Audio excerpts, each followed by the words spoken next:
Welcome to today's Explainer. We've got a truly fascinating journey to unpack today. We're looking at a story that takes us from the absolute soul-crushing depths of a modern corporate job all the way to finding profound clarity in, well, the most unexpected of places, fixing physical locks. Our subject today, a guy named Arthur Gemmers. So Arthur spent a solid decade in corporate strategy consulting. He built this highly successful career that ultimately just left him feeling completely empty inside. Today, we're going to explore exactly how Arthur ditched the boardroom for a canvas bag of tension wrenches and Earl Grey tea, and, how in the process he discovered a profound framework for fixing not just doors, but human anxiety. So to really understand Arthur's pivot, we've got to contrast two very different worlds. On one side, you have the sheer absurdity of corporate jargon. On the other, the grounded, tangible reality of fixing a physical lock. Arthur actually reached his absolute breaking point during a meeting in conference room 7B. Picture this. He's presenting slide 43 of a completely meaningless presentation titled Synergistic Frameworking. He's staring at this Venn diagram made of 4 overlapping circles in, various shades of corporate teal, and it's covered in phrases like future backward compatibility and strategic tactical tactility. And it was right then and there, literally standing with a laser pointer in hand, that Arthur realized none of this meant anything. None of it. Now, contrast that with fixing a lock. A lock is a concrete mechanism. It's an honest problem, right? You either have the right key or you don't. The mechanism works or it's jammed. There's no in-between. Okay, let's dive into this. Take the word synergy. In Arthur's fateful presentation, this word was sitting in 72-point Helvetica bold, dead center in that Venn diagram. Synergy. It's one of those words that suggests this profound meaning while guaranteeing absolutely none. Modern life has this really annoying habit of wrapping simple, everyday realities in these dense, impenetrable layers of abstract, unfixable jargon. We take basic problems and just dress them up in expensive words that let us feel like we're doing something super important while actually accomplishing nothing at all. So Arthur looked at that word, realized he'd been basically pretending for a decade, put down his laser pointer, and just quit. Part 1. The Honest Mechanism. Trading corporate strategy for tension wrenches and Earl Grey tea. Fast forward 6 months after walking out of that corporate building. Arthur takes over his late father's Locksmith'S shop down at 47 Mercy Street. He completely trades his strategic visions for tension wrenches, lockpicks, and his dad's old thermos full of Earl Grey tea. He decides he's just going to do honest work. The kind of work where when someone is locked out, you let them in. When you fix something, it actually stays fixed. And inside the shop, he finds a note left by his father with this core thesis. The corporate world is excellent at making you forget that things can actually work or not work, be fixed or stay broken. Wow, it is such a powerful reminder. Locks do not care about our metaphors or our job titles or our fancy corporate frameworks.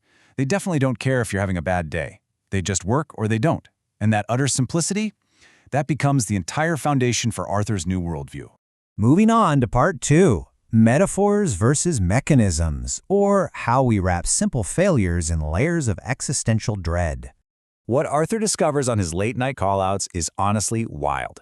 People constantly misinterpret simple mechanical failures as these grand Kafkaesque judgments on their character. They take a simple failure, like, say, forgetting a key or a latch getting stuck, and they wrap it in massive, suffocating layers of existential dread. Just look at the sheer breadth of human panic Arthur encounters on a daily basis. Literally, everyone turns a jammed door into a full-blown life crisis.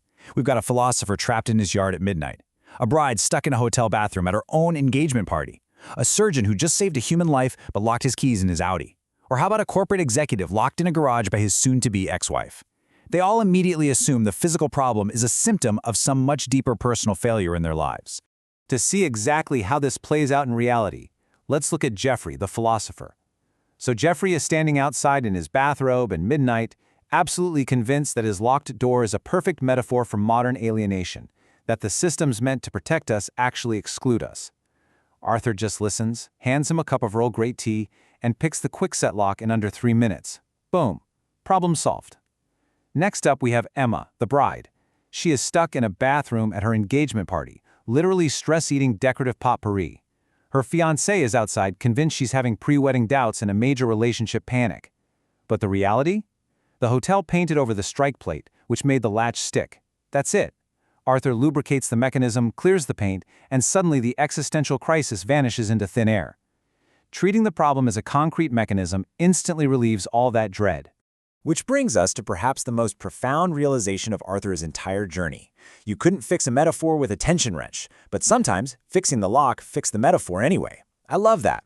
Solving the physical problem often clears away the mental exhaustion completely. Think about it. Once Jeffrey is back inside his house, he isn't feeling alienated anymore.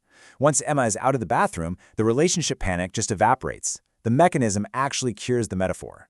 Which leads us to part 3, the beauty of difficulty. What a Chinese puzzle box teaches us about honest work. Now, not all problems are meant to be solved in 3 minutes with a quick burst of WD-40, right? Arthur gets called to the home of Mrs. Crawley.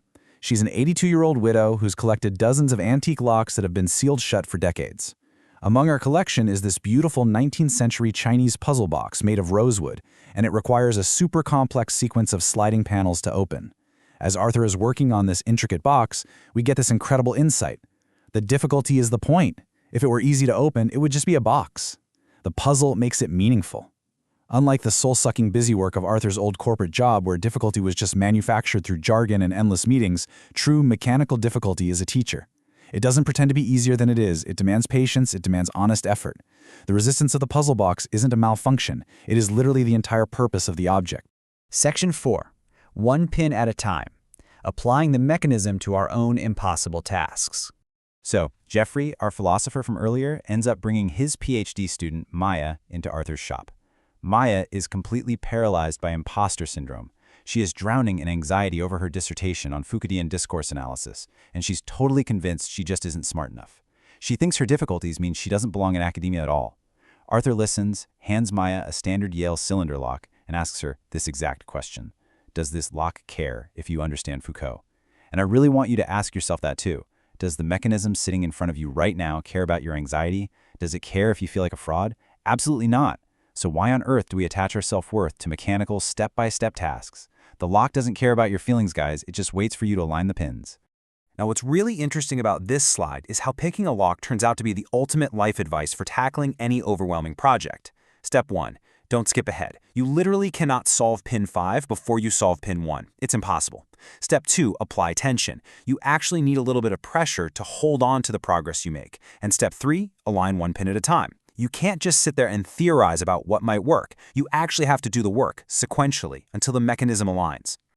The absolutely crucial takeaway here is this: the dissertation, or honestly whatever massive project is haunting your life right now, is simply a series of mechanical problems disguised as an intellectual crisis. Arthur teaches Maya that expertise isn't this natural, inborn thing. Even master locksmiths start out fumbling around. Expertise is built through repetition. Her struggles aren't evidence of her inadequacy. They are just the natural, expected resistance of a working mechanism. You just have to complete the concrete steps in sequence. Arthur really drives this home with his final, brilliant quote.